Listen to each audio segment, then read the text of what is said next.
Hello friends, आज हम दिल्ली की फेमस स्टफ्ड मैंगो कुल्फ़ी बनाएंगे। तो चलिए देख लेते हैं इसे कैसा बनाना है। तो 700 ग्राम दूध मैंने कढ़ाई में डाल दिया है। उसमें 2 चम्मच के बराबर मिल्क पाउडर ऐड किया है। जो 10 रुपये वाला मिल्क पाउडर का पाउच आता है तो वो भी पर्याप्त है। तो 10 रुपये वाला मिल्क पाउडर का पैकेट मैंने दूध में डाल दिया है। इसे अच्छे से मिक्स कर लिया है। तो गैस का फ्लेम मैंने ऑन नहीं किया है। जब इसमें मिल्क पाउडर अच्छे से मिल जाता है इसके बाद मैंने गैस का फ्लेम ऑन किया है और दूध को अच्छे से कुक कर लिया है। और क्रश किया हुआ काजू बादाम भी इसमें डाल दिया है। तो काजू बादाम आप अमृतसर का ज़्यादा कर सकते हैं और जो भी ड्राई फ्रूट्स आपको पसंद हो वो भी डाल दें। तो दूध अच्छे से कुक हो गया है, इसमें उबाला भी आ गया है। और 4 चम्मच यहाँ पर चीनी ऐड करने वाली हूँ। तो अगर आपको ज़्यादा मीठा पसंद हो तो आप चीनी की क्वांटिटी बढ़ा लें। चीनी की जगह आप मिश्री का भी यूज़ कर सकते हैं। तो सभी चीज़ें अच्छे से मिक्स हो गई हैं और दूध भी अच्छे से कुक हो गया है। तो दूध को कुक करने में लगभग 15 मिनट का समय लग गया है। अब गैस का फ्लेम हमें ऑफ़ कर देना है और दूध को ठंडा होने के लिए छोड़ देंगे। और लास्ट में मैंने 1 चम्मच इलायची पाउडर लिया तो उसे भी इसी में ऐड कर देंगे और अच्छे से मिक्स कर लेंगे। तो फिलिंग के लिए हमारी बढ़िया सी रबड़ी बन के तैयार हो गई। इसे हम साइड में रखेंगे।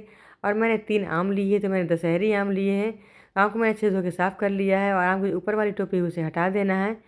टोपी को हटाने के बाद इसे हम वेस्ट नहीं करेंगे क्योंकि टोपी को हम बाद में यूज़ करेंगे। तो आम के ऊपर की टोपी हटा दी है और जो आम का बीज है तो इसे हमें निकाल देना है। तो चाकू लिया है, चाकू से मैंने बीज के किनारे किनारे होल कर दिए हैं, जिससे जो इसकी जो गुठली है तो लूज़ हो जाएगी और आसानी से निकल आएगी। और ध्यान रहे जब चाकू को गुठली से निकालते हैं तो चाकू आर पार नहीं होनी चाहिए, क्योंकि अगर चाकू आर पार हो जाएगी आम के तो जब हम लोग आम में फिल करेंगे तो रबड़ी वाली फिलिंग आम के बाहर आ जाएगी। तो चाकू की सहायता से मैंने गुठली को लूज़ कर दिया है। अब हाथ से या फिर इसको किसी पकड़ से पकड़ करके ये गुठली को निकाल लेना है। तो अब चाकू को हटा देंगे और हाथ से इसे निकाल लेंगे। तो देखिए गुठली को मैंने अच्छे से घुमा दिया। घुमाने के बाद पूरी गुठली निकल आई है और इसके अंदर कहीं भी कोई होल नहीं हुआ है। तो बढ़िया से हमारा एक आम बन के तैयार हो गया है। इसी तरीके से हमें बाकी सारे आम बना के तैयार कर लेने हैं। तो ये दूसरे आम की भी गुठली निकाल दी है और गुठली के जो ऊपर पल्प है तो उसे हम वेस्ट नहीं करेंगे, उसको भी निकाल करके इसी में डाल देंगे। और ये तीनों आम जिसकी मैंने गुठलियाँ निकाल दी हैं तो इन्हें हमें खड़ा करके रखना है, जिससे ये गिरने ना पाए, वरना इसकी फिलिंग जो है तो नीचे गिर जाएगी। तो मैंने एक छोटा सा बर्तन लिया, उसमें तीनों आम को मैंने अच्छे से सेट कर दिया है। तो तीनों आम के ऊपर हमें अब रबड़ी को फिल करना है। तो रबड़ी भी ठंडी हो चुकी है, आपको मैं दिखा रही हूँ। तो ये देखिए हमारी जो रबड़ी है बढ़िया ठंडी हो चुकी है और एक चमचे से हम रबड़ी को इसी आम के अंदर फिल करेंगे। तो देखिए तीनों आम मैंने रख लिए, तीनों आम एक एक करके रबड़ी फिल करेंगे। तो फ्रेंड्स, अगर आपको रेसिपी अच्छी लगती है आप ट्राई ज़रूर करें और एक प्यारा सा कमेंट दे दें और वीडियो को लाइक और शेयर करना ना भूलें। तो एक चमचा लिया और चमचे से ही मैं रबड़ी फिल कर रही हूँ। तो थोड़ी थोड़ी करके डालेंगे जिससे इधर उधर फैलने ना पाए। तो एक आम में पूरी रबड़ी फिल हो चुकी है। इस तरीके से बाकी सारे आम में रबड़ी फिल कर देनी है। तो आम से बनी हुई आइसक्रीम आपने बहुत खाई होगी। इस तरीके से आप लोग एक बार ज़रूर ट्राई करें और फैमिली के साथ एंजॉय करें। तो तीनों आम को मैंने रबड़ी से फिल कर दिया है। अब जब मैंने आम के ऊपर की टोपी हटाई थी तो उस टोपी को इसी में कवर कर देंगे, जिससे इसके अंदर आइस न जमने पाए।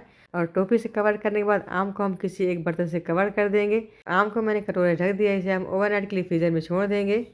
तो मैंगो स्टफ्ड आइसक्रीम बढ़िया से बन के तैयार हो गई है। इसे मैंने फ्रीज़र से निकाल लिया है। अब इसे हमें कट करना है। तो आम के ऊपर जो छिलका है तो इसे हमें छील लेना है। तो मैंने 2 आम पहले ही छील लिए थे और एक आम मैं आपको छील के दिखाऊंगी। तो आम जो है तो बहुत ठंडा है, इसलिए हाथ में पकड़ने में थोड़ी प्रॉब्लम हो रही है। तो इसलिए मैंने एक रुमाल लिया है और रुमाल के ऊपर ही इसे मैंने आम को रख लिया है। अब जो पिलर होता है तो उसी से इसको पील लेना है। ऐसा करने से काफ़ी आसानी होती है और हाथ में ठंडा भी नहीं लगता है। तो पहले मैंने इसकी टोपी हटा दी है, इसके बाद इसका छिलका हटा दिया है और छिलका हटाने के बाद आम को हमें कट कर लेना है। तो फ्रेंड्स, ये जो आइसक्रीम बहुत ज़्यादा टेस्टी बनती है और इस आइसक्रीम का अगर आपने एक बार बना लिया तो आपको बार बार बनाना पड़ेगा, क्योंकि इसका टेस्ट बहुत बढ़िया आता है। तो ये तीसरा वाला आम भी मैंने छील लिया है। तो ये देखो तीनों आम मैंने रख दिए हैं, इनको बारी बारी से हमें कट कर लेना है। तो आम काफ़ी टाइट हो गया, इसलिए फिर काटने में बहुत ज़्यादा आसानी होती है। अगर आम सॉफ्ट होता है तो मैश हो जाता है और टाइट आम को काटने में ज़्यादा प्रॉब्लम नहीं आती है। तो इस आम को मैं बेड़ा कट कर रही हूँ। तो आम को काटने के बाद आप इसकी स्टफिंग देख सकते हैं कितनी बढ़िया दिख रही है। अंदर रबड़ी की फीलिंग है, ऊपर से आम का टेस्ट है और बढ़िया से आइसक्रीम हमारी बन गई है। तो सारे आम को हमें इस तरह कट कर लेना है। तब आम के मैंने स्लाइसेस कट कर लिए हैं। तो ये देखिए कितना बढ़िया स्लाइस दिख रहा है। तो इस मज़ेदार कुल्फ़ी को आप लोग एक बार ज़रूर बना के खाइएगा। जब आप इस कुल्फ़ी को बनाएंगे खाएंगे तभी पता चलेगा कि कुल्फ़ी कितनी बढ़िया बनी है। तो आम की कुल्फ़ी अगर आपको अच्छी लगती है आप चैनल को सब्सक्राइब करें।